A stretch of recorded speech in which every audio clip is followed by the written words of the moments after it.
तो आज ऐसी चीज़ बनने जा रही है जिसमें कि कैल्शियम और प्रोटीन भरपूर मात्रा में मिलता है। मैं बना रही हूँ पनीर की पूरियाँ, और इसके अंदर आप कच्चा पनीर अगर आप खाओ तो कच्चा पनीर खाने से एक तो दिमाग की थकान दूर होती है, और ये हमारी हड्डियों को भी मजबूत करता है, इम्यूनिटी भी बढ़ाता है। Hello everyone. तो मैं सबसे पहले दिखाती हूँ अपनी किचन। जैसे कि किचन मेरी बिखरी हुई है, अभी ज़रा ये कंप्लीट नहीं है, बहुत कुछ इसमें रहता है बनने के लिए। तो मैं यहाँ पर ना आपको दिखा रही हूँ, ये पिसा धनिया है, मैंने घर में पीसा है। मैं ज़्यादातर मसाले घर में ही पीसती हूँ। और ये रहा यहाँ जहाँ पर भी मैं ये वीडियो बनाती हूँ, इस तरीके से इसको मूव कर लेती हूँ अपने हिसाब से। तो ये मेरी जो किचन है अभी ज़रा बिखरी हुई है, यहाँ बहुत कुछ काम होना बाकी है, तो पहले मैं आपको यही दिखाती हूँ। और इसके बाद हम शुरुआत करते हैं पनीर की पूरियों की। जैसे कि मैंने बताया, बहुत ही फ़ायदेमंद होता है पनीर, और हमारी मतलब जो हाजमा शक्ति है उसको भी बढ़ाता है।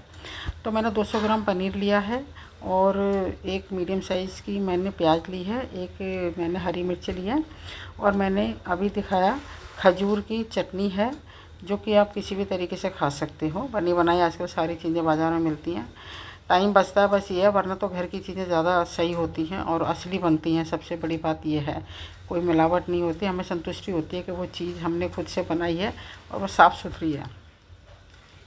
तो प्याज और उसको हरी मिर्च को मैंने बारीक बारीक काट लिया है। बहुत बारीक बारीक काटना है, इतना मोटा मोटा नहीं, वरना वो फिलिंग में से सारा निकल जाएगा। तो इस तरीके से मैंने ये काट लिया। और इधर फिर जो पनीर था उसको बारीक बारीक ही कुचल लेंगे। जितना हो सकता है आप इसके जो गुठले गुठले से हो ना, वो बिल्कुल फोड़ने हैं, ऐसे कि ये आराम से हम उसमें भर सकते हैं आटे की लोई में। हाथ की हेल्प से कर लो या कद्दूकस से भी कर सकते हो, वैसे कद्दूकस से भी हो जाएगा, और मैं इसको हाथ से ही अच्छी तरह से कर रही हूँ। इसका बिल्कुल ये समझो कि मोटा मोटा चूरा सा बन जाए, ऐसे बिखरा बिखरा सा। उसके बाद जो हमने प्याज काटी थी, हरी मिर्च काटी थी, वो हम इसके अंदर मिला देंगे। और मैंने धनिया भी काट के रखा था, धो के साफ़ करके बिल्कुल, तो धनिया भी इसके अंदर मिक्स कर देंगे। इन चीज़ों को मिलाने के बाद हम इसमें डालेंगे 1 चम्मच लाल मिर्च और 1 चम्मच नमक। मैंने 2 बार करके डाला है, मसालेदानी की चम्मच छोटी छोटी हैं, लेकिन एक एक चम्मच ही डालने हैं। और फिर मुझे लगा कि भाई थोड़ा सा कलरफुल बनाई जाए, जैसे कि भटूरा खाते हैं कई बार, तो उसमें वो अच्छा लगता है ना, पीला पीला कलर। तो मुझे आइडिया आया कि इसको भी थोड़ा सा रंगीन बनाते हैं। रंगीन चीज़ें तो ज़िंदगी में, हमारी लाइफ में बहुत ही अच्छा काम करती हैं, बहुत ही पॉजिटिविटी आती है उन चीज़ों से, तो खाने में भी वो चीज़ लेकर आते हैं। अब मैंने इसके अंदर ये सब मिक्स कर दिया। तो जैसे हम पराठे की फिलिंग तैयार करते हैं ना, इसी तरीके से हमें पनीर की फिलिंग तैयार करनी है। उसके बाद कढ़ाई रख के उसके अंदर हम घी डाल देंगे गरम करने के लिए। तो घी पहले तेज़ आंच पे करेंगे, उसके बाद उसको हम लो कर देंगे। जब हम पूरी सेकेंगे तो घी की जो आंच है उसको हम कम कर देंगे। तो मैंने एक लोई ली छोटी, जो कि बेसिकली पराठे के लिए लेते हैं छोटी, जैसे ऑफिस जाते हैं ना, ऑफिस के टाइम पर जो छोटी छोटी रोटियां बनाते हैं, उतनी बड़ी लोई लेनी है। उसको हम बेलन से थोड़ा बढ़ा लेंगे और फिर हाथ से उसको सेट कर देंगे, घुमा घुमा के थोड़ा इक्वल कर देंगे। उसके बाद 2 चम्मच मैंने फिलिंग डाल दी। फिलिंग डालने के बाद ना आटे को, लोई को घुमा घुमा के एक्स्ट्रा आटा, जो फालतू आटा है, उसको हम निकाल देंगे। बहुत मोटा आटा नहीं करना उसके अंदर, वरना वो पनीर का तो कम पता चलेगा, उसके अंदर आटा आटा ज़्यादा जाएगा। तो एकदम बैलेंस में रहना चाहिए आटा भी और वो फिलिंग भी।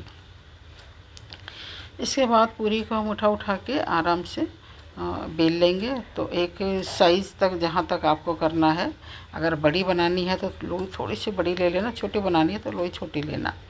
तो इस तरीके से मैंने वो बेल लिया, और दूसरी पूरी को भी हम ऐसे ही तैयार करेंगे जैसे हमने पहले वाली की थी। उसमें भी फिलिंग को इसी तरह करना है, अंगूठे से ना फिलिंग को थोड़ा अंदर करना है, ताकि वो थोड़ी ज़्यादा सी भी भरी जाए और वो बिखरे नहीं। किनारी पर पनीर नहीं आना चाहिए, वरना सारी वो खुल जाएगी। अगर बाई चांस कभी खुल भी जाए, थोड़ा बहुत हो भी जाता है कई बार, तलने में ये चीज़ें निकल जाती हैं, तो बहुत ज़्यादा नहीं निकलेगी। और जो निकल भी जाए तो उसको हम या तो कड़छी से निकाल लो, या फिर उसको घी को छलनी से छान दो, दोबारा से आप उसको यूज़ कर सकते हो। तो यहाँ घी गर्म हो गया, छोटा सा आटा डालकर मैंने चेक किया है, आटा जो है वो एकदम नीचे नहीं गया, यानी कि ठंडा नहीं है दही, सॉरी घी, और जला भी नहीं है। तो ये हमारा एकदम परफेक्ट है घी। मीडियम मैंने आंच कर दी है इसकी इस वक्त। पूरी डालनी है, बहुत संभाल के डालनी है। किचन में कभी भी कोई काम करो तो बिल्कुल सिर्फ ध्यान पूरी तरह से किचन पे होना चाहिए, ख़ास तौर से जब हम घी का तलने का करते हैं, क्योंकि इतना सारा कुछ लाइफ में चलता रहता है ना, दिमाग में बहुत कुछ चलता है। खाना बनाओ या कुछ भी करो तो कम से कम किचन में इस चीज़ का ध्यान रखना चाहिए हमें। छोटी मोटी घटनाओं से इंसान बच जाता है तो ठीक रहता है। ठीक है, ये छोटी छोटी बातों का ध्यान रखना ही चाहिए। तो यहाँ हमारी जो पूरियाँ हैं वो सिक के तैयार हो रही हैं। हमें बहुत ही लाइट सेकनी है, यानी कि बहुत ज़्यादा डार्क ब्राउन नहीं करनी। वैसे जिस तरीके से कोई टेस्ट करना चाहे अपने हिसाब से, जैसा टेस्ट हो किसी का, कभी कोई कुरकुरी बहुत ज़्यादा खाना चाहता है थोड़ा सा सेक सकते हैं उसे। तो बिल्कुल लाइट ब्राउन करके मैंने सेकी है। अब दूसरी पूरी को भी हम ऐसे ही सेकेंगे। तो जो भी घी के अंदर अंदर आ जाता है ना सारा, आप छलनी से उसको क्लीन कर सकते हो। पूरियाँ इतनी अच्छी लगती हैं ना ये, मतलब खाने वाले मस्त हो जाएंगे। जब भी आप किसी मेहमान के सामने रखो तो वो, मैं गारंटी के साथ कह रही हूँ कि वो नेक्स्ट टाइम आएगा ना तो वो डिमांड ज़रूर करेगा मेहमान कि भाई वही बनाओ जो आपने लास्ट टाइम पूरियाँ बनाई थी, बहुत अच्छी बनी थी।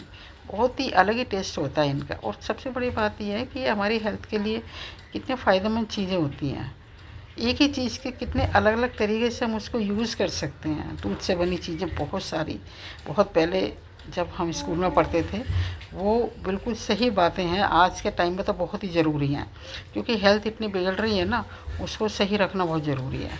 तो मैंने फिर एक और पूरी सेकी, मतलब वो लालच तो जो है ना, चीज़ अच्छी बने तो लालच बढ़ता रहता है, खाने का भी और पकाने का भी।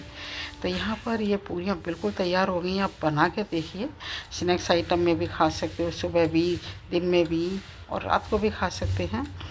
तो और मतलब चटनी के साथ इसको आप डाल सकते हो, खा सकते हो, या अनार के जैसे दाने रखे हैं, कोई से भी फ्रूट चाट भी इसके साथ ले सकते हो। दही है, हरी चटनी के साथ ले सकते हैं बनाकर। मेरे साथ फ़िलहाल हरी चटनी नहीं है, लेकिन मेरे पास वो खजूर वाली चटनी है और दही है, सॉस है। तो मैं आपको ये खाकर बताऊँगी मेरा जो रिस्पॉन्स रहेगा। आप ये देखो, हर किसी का वही रिस्पॉन्स रहेगा।